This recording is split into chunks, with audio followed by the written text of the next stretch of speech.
So 131 is due Wednesday. It looks like this. So we've got t equals 0. A particle starts to move from coordinate 0, 4. So keep that in mind. Then I've got a little dot on there where it's starting. And then I've got the two terms for the velocity. We want to find an equation for the path of the particle. So we got any questions on this one?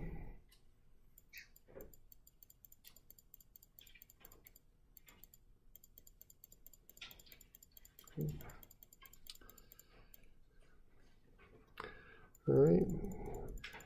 So let's see. Just briefly to get this one figured out, what you want to do is to go to the equation for the. You want to back into the position. So you can't really, to get the path, you can't really use Vx and Vy directly. You have to work it back to the position. So what you would have here, for instance, for Vx, is that what Vx is dx dt, all right? So you would start with that and then integrate back to get the position. That would be the way to do that. So what you've got is Vx is dx dt, and that equals 2. So then what you got then is dx is equal to 2 dt, and then you would integrate that. Okay. So that's kind of some stuff that we were going over earlier. So what we're doing there is just working our way back from velocity back to position. To do that, we start with those differentials, but then we want to get back to the variables behind the differentials. So if you integrate, and we want limits there, so when x is 0, t is 0, right? And then our top limits will be x and t. So then when you integrate, you do an antiderivative, so you'll go from 0 to x. The integral of dx is x, 0 to t, and the integral of 2 is 2t. So what you end up with here is x is equal to 2t, so t ends up equaling x over 2. Okay? So that's the steps you would take to work through that. And that's kind of a standard drill. You know, you want to get used to doing that. We'll do that a fair amount in this class. So get used to doing that, okay? So velocity, integrate, watch your limits though. Always be careful about that. You know, be sure that those are matching values, that they occur at the same instant. And then do an antiderivative, and that gets you from those differentials back to variables that you can equate together. So what we end up with then is x is 2t, so t is x over 2. Now what you want to do is do the same business here with Vy. And Vy is a little bit more complicated. That's t squared. So what you're going to get then, I think, when you work through that, is Vy is, I think it's y squared minus 4 or something. I'm not quite sure. Let's take a look.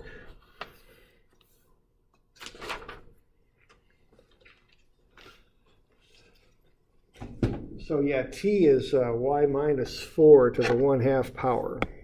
So maybe I'll just do that with an exponent. That's also equal to t. Okay, just do the same process, but watch your limits, okay, on this one, because it matters on this one. Didn't matter so much on the x value, but it does matter on the y value. So what you're getting then are two things that equal t. Okay, that's the process on this. And then what you can do is equate the two things together. So what you're going to get then is x over t is equal to y minus 4 to the 1/2. Okay? And what you want to do is get y essentially as a function of x. So what you'll end up with when you do that is that y is equal to x squared over 4 plus 4. Okay?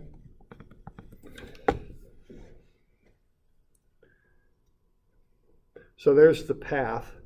and then you just, or that's the equation for the path, and then you just want to plot that up. It's going to be a parabola, basically, is what it's going to be. And you can plug in different values of x and y when you do that.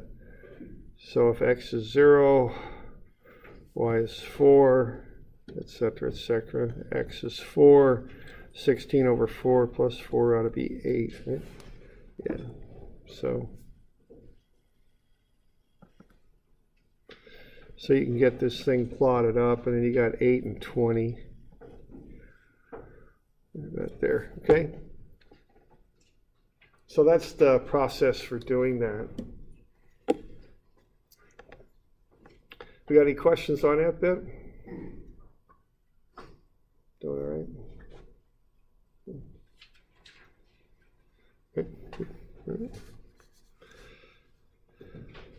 All right, so there we're going from the position function to the path. Yeah, question? So when we're doing integrals, do you want us to show all of this out, or? I think I do, because if that limit there is not 0, it gets a little bit trickier. And I think it's easy to kind of, if you see where I got, you can kind of say, okay, bang, here's how I got there. But if you're doing it on your own, right, it's a little trickier. So get in the habit of taking a few steps, okay, to do it on those integrals. Okay. Other questions?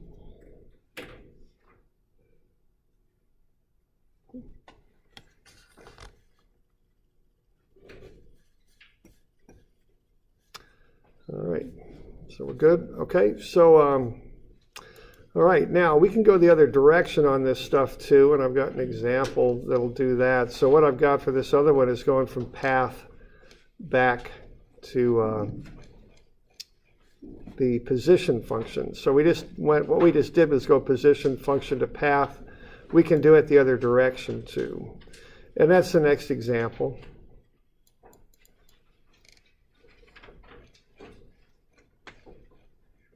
There it is. So we got a little bit of a sinusoidal function here. So y equals sine x. The x velocity of the particle is a constant 0.34 meters per second.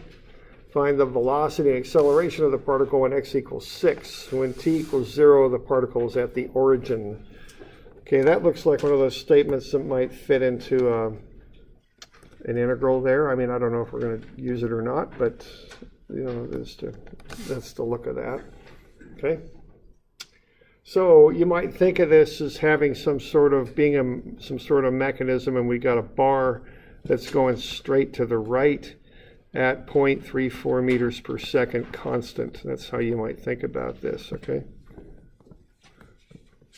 Like that. And so what we want to know is when x is 6, what's going on with that particle? How's it, what's the velocity, and what's the acceleration at that time? Okay, that's what we're up to. All right.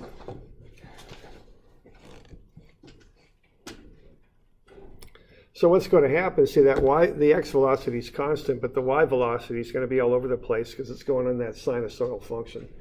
So the y velocity will be varying quite a bit depending on where it's at.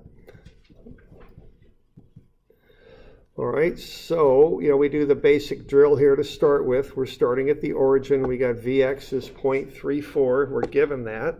That's a constant x velocity, so there's no variable with that. So what Vx is dx dt. So that's kind of one little step in this process to understand is you make that jump, okay? Vx is the same thing as dx dt. And if you got dx dt, you can split the differential. So you can get dx is 0.34 dt.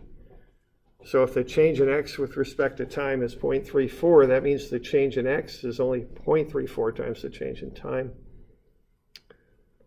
And if that's the case, you can add those two things up if they're equal over the same interval, and the resulting function you get will be equal, okay? Just adding those things up will maintain the equality on that equation. So you can go ahead and do that. So you can sum up all the dx's. Now you're given when t equals 0, the particle is at the origin, so that leads you to use 0 for both the lower limits, okay? So you can take the integral of dx, and that's x. take the integral of 0.34 dt, and that's 0.34 t. So you get x is 0.34 times whatever t is. Now, this is given as constant velocity, so you might say I overkilled this a little bit. I mean, if you wanted to, you could do this algebraically because it's constant velocity. I just went ahead and did the calculus because, you know, that's a little bit more complicated and good to kind of look at that and understand it. But you could have went ahead and used this one here if you wanted. Would have got the same result. S0 is 0. A is 0 because it's constant acceleration. So what you end up with here is S is V0t, which looks a lot to me like, you know, what you learned in basic algebra. Distance is rate times time, right? And that's what that is. So, you know, I don't want to obscure this stuff with the calculus and make it too hard, but I just thought I'd show you an example of that. But this could have been done on a much simpler means, just x is 0.34 t, okay? Just so we all know that. Okay. And the reason it could have been done that way is Vx is constant. Okay. So either way, it's all good. We get that whatever t is, if you multiply it by 0.34, you'll get x. That's what we got. Okay. Now, the next thing to do then is to look at what's going on with y. Now that'll get a little bit more complicated because it's a sine function. So we get y equals sine of x. We're given the path. So we know that y equals sine x. But now, see, we want to relate y to time. We've got the path, but we want to know the position. Path is y as a function of x. Position is x and y are functions of time. So to accomplish that, instead of using x, I plug in 0.34 t. So y is sine of 0.34 t. So that's my position.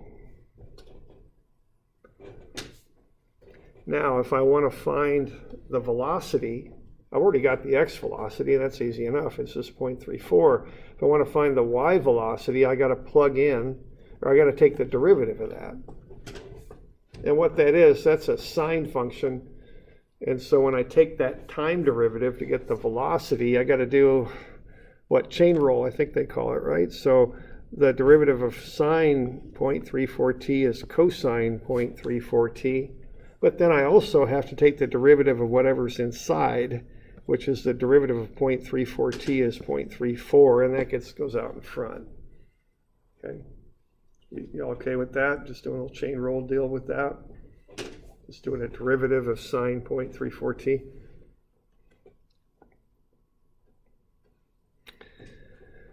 And then once you've got that, you do it a second time.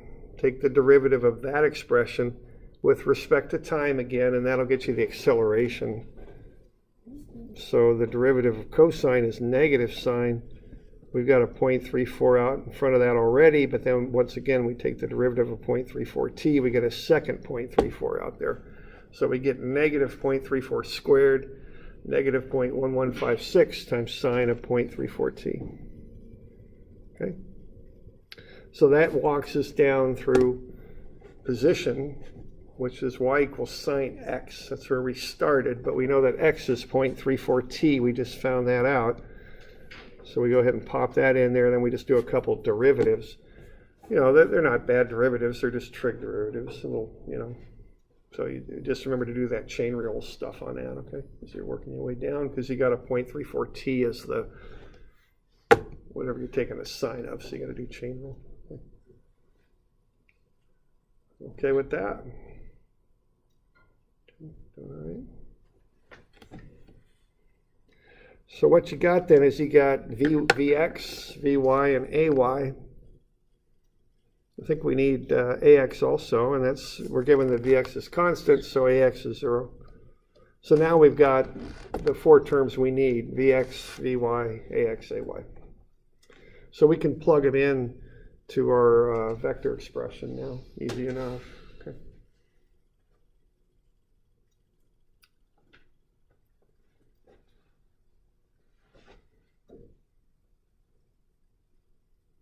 Okay.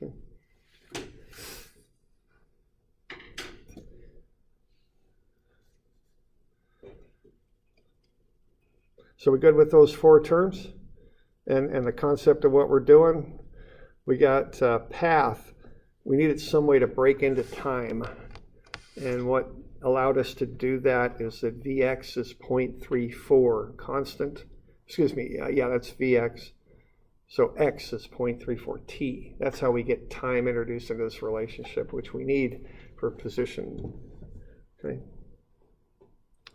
So path is relating x to y, position is relating x and y to t.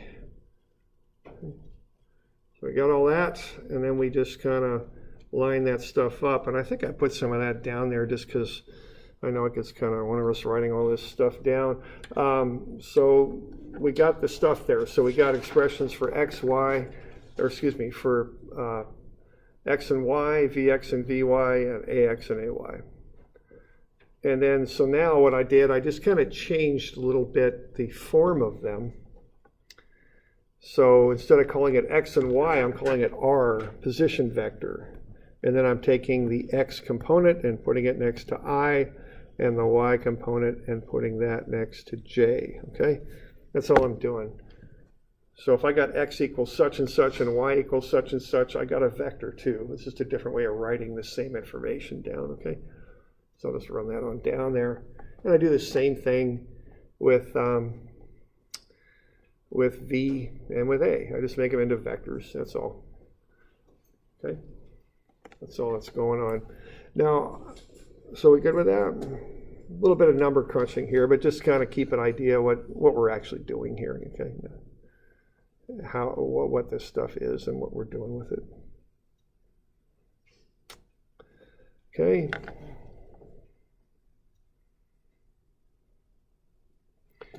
And then, now I might have a little bit of a typo there on the left, and I can't remember if I still do or not. But yeah, you do I? Okay, so that needs to get fixed, and I kind of wrote it in here, and I thought I'd fix this, but I never seem to get around to it. But if I haven't, just go ahead and fix that expression there. I think the one on the right is correct. Is that right? Yeah, when you want to plug the stuff in. But on the left, you kind of drag the velocity down. Yeah. Yeah. Okay. All right. Well, so, the velocity is right, but the acceleration is wrong. But yeah, I kind of used the velocity stuff down below for some reason. It was just a typo. But just fix that, okay, over there on the left. It's not correct. Which one? What I've got circled in blue, lower left. If you look at your handout, it's probably incorrect there. Okay. Just a typo. All right. I'm staring at that, trying to figure it out. Oh, okay. Yeah. Yeah, it's... Keep meaning to fix that thing. We'll try and get that fixed when I get to my office for next time. All right, so we good on the typo? We got that? I got a few typos. I put them in there on purpose, just to kind of keep you guys alert. Keep them on. Yeah. Okay. All right, so we good? So again, the concept there, we've got the path, y equals f of x, but we got one piece of information about the velocity that allows us to get time into the relationship. Once we got that, we start plugging it in, into the y equals fx relationship, and that allows us to relate y to t instead of to x, which is what we want to do. Okay, that's the idea. All right, so we good with that?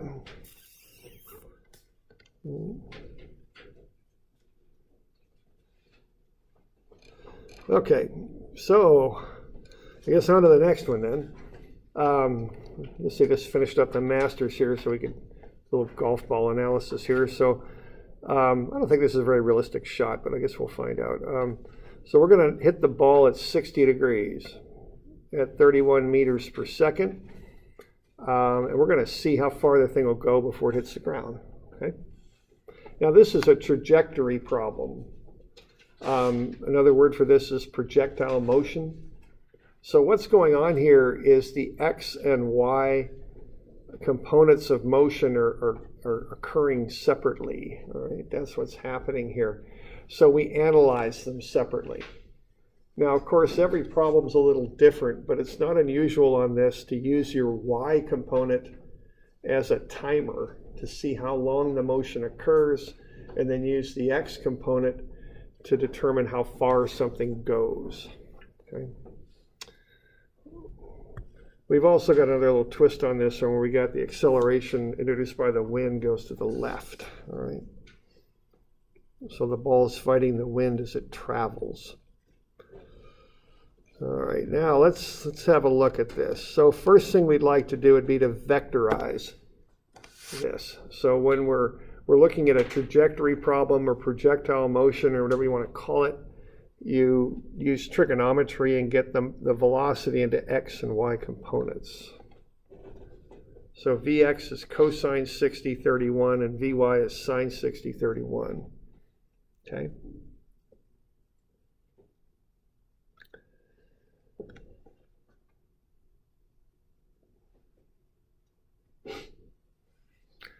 All right.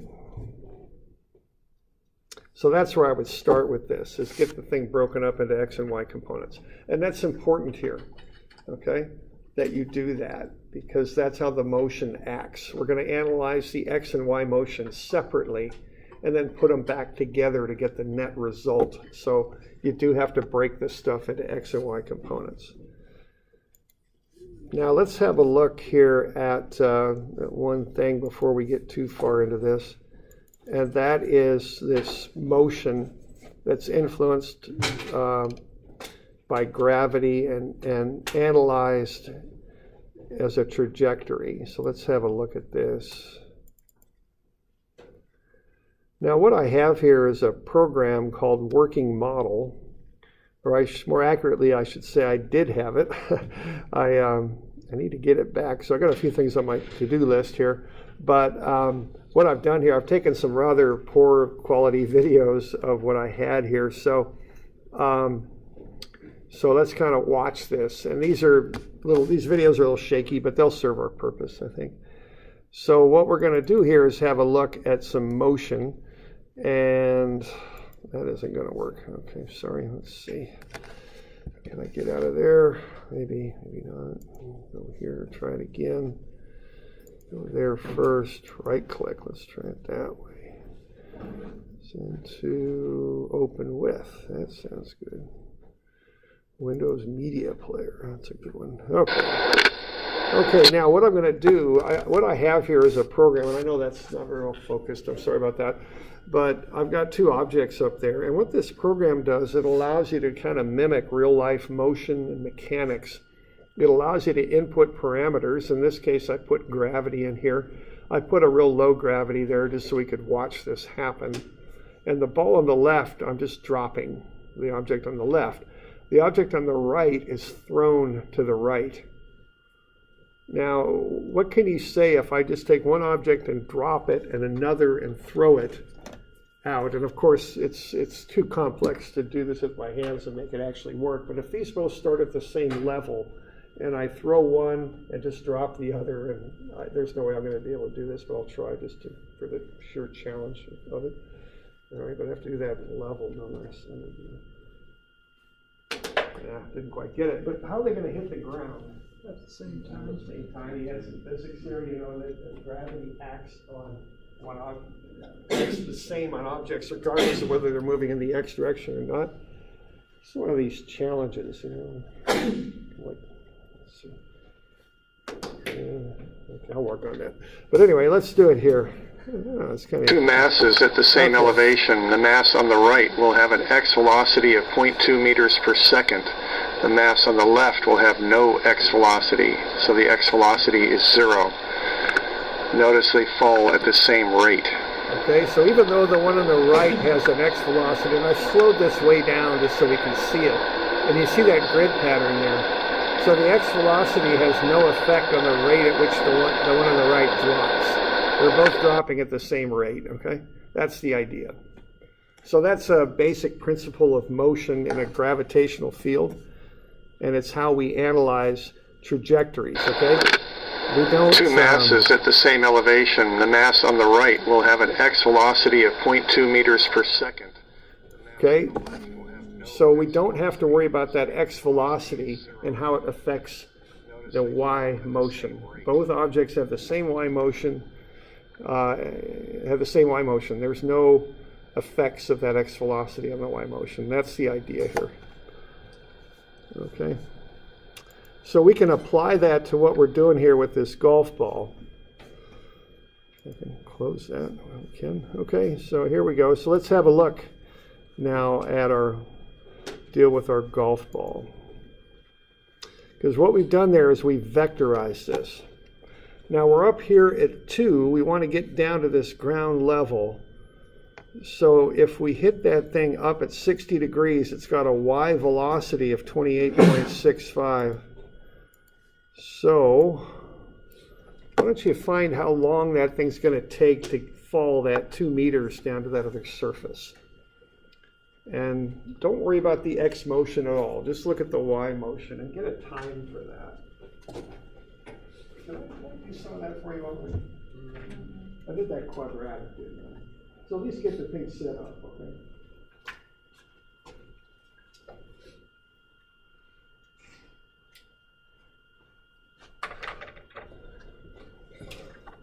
Dang it.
So you just have to set that thing up.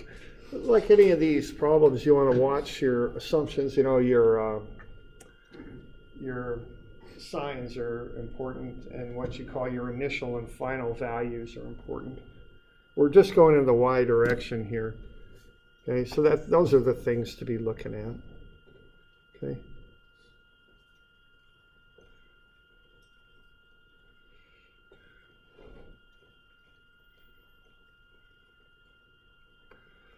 Okay, so I got the final position is 0, and the initial position is 2. So whatever you got in there, the S0 should be 2 above the final, however you've got that put together, okay? And then you got plus, and it's a positive 26.85 T. And then however you have it, you need a negative sign in the next term. So I had plus 1/2 times negative 9.81 times t squared. Okay? So that's how I had that put together. And then I just rearranged it to get it into that form I used in the quadratic. So your S0 should be 2 meters higher than S, whatever you called S. I called S0, I called S0, so S0 is 2 then. Okay? And then you just use Vy, and then AC is negative. Okay. You okay with that? Okay. So what that is, that's a timer. That's how I think about that. And as we've talked about before, these equations aren't the smartest equations in the world. So what it's doing for the y is it's essentially analyzing this up and then back down. So what we're finding are when the values equal 0 there and there. Okay, so that's where that negative 0.073, if that object stayed on that path, would be before it even got hit by the club in time when it was at a height of 0. Okay, so the one we want is the positive value after it gets hit by the club. Of course, this one never occurs. It's just our equation isn't sophisticated enough to really account for that. Okay, because it calculates all times when s would be 0. Okay. So we got 5.55 seconds. That's how long the ball's in the air. So once you got that, you just apply that to the x direction. And the important thing with this stuff is do it by direction. Pull out the y's, pull out the x's separately and analyze them. In our case here, we're using y for a timer, seeing how long the thing's in the air, and once we've got that, we use x to figure out how far it goes. So that'll be s equals s0 plus v0t plus 1/2 act squared. S will be 0, or s0 will be 0. We've got t, it's 5.55. You put in v0x only. Use the vectorized approach, so vx is what you want there. And then you're given that acceleration due to the wind. And you can calculate s. Okay. So 0 plus 15.5, which is vx, times 5.55 seconds, plus 1/2 times that acceleration due to the wind that's shown on there, negative 0.6 times t squared. So that gets you 78.6 meters.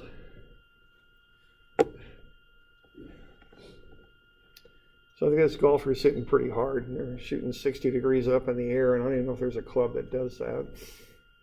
Pitching wedge or something, I don't know. I don't play golf, but and the thing's going about 240 feet. I guess 80. Actually, they will drive about 300 meters if they really hit it, right? Or is it 300 yards they hit? They do, don't they? If they really get into it. Yeah, I know that. But this is only about 80 yards. I don't know, what club do you go 80 yards with if you're a really good golfer, which I'm not. What? Lob wedge? Okay.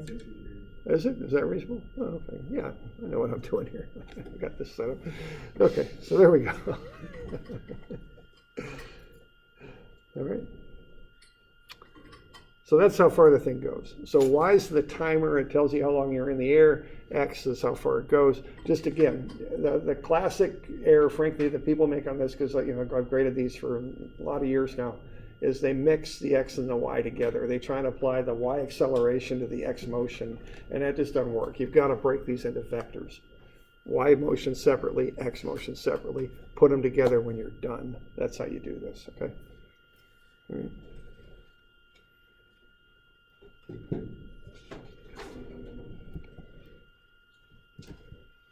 All right, now I also decided to find the angle at which the ball drops. To do that, you use x and y velocities, not the positions, but the velocities. That gets you an instantaneous read on how the ball's moving as it falls.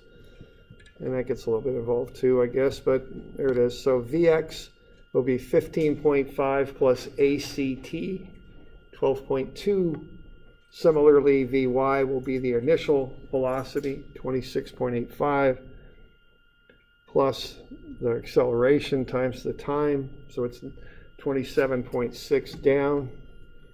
Combine those together and you can get, using theorem of Pythagoras, and you can get the angle. So to get that angle, you'd use the velocities. The total velocity would be the square root of sum of the squares, and the angle would be 66 degrees down and to the right. So just start with the initial velocity, add in the acceleration, which in both cases are negative, times the time. And then combine the velocities like a vector. And, you know, just like you did with forces, that's what we're doing here. We got x and y components of velocity. It's just like x and y components of force. You just combine them like a vector. And you can get the total velocity and the angle.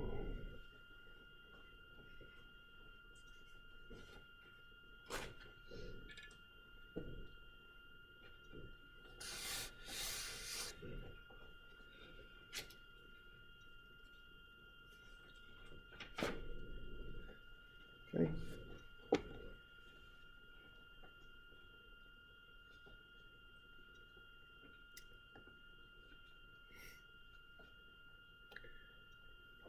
Any questions on that? All right.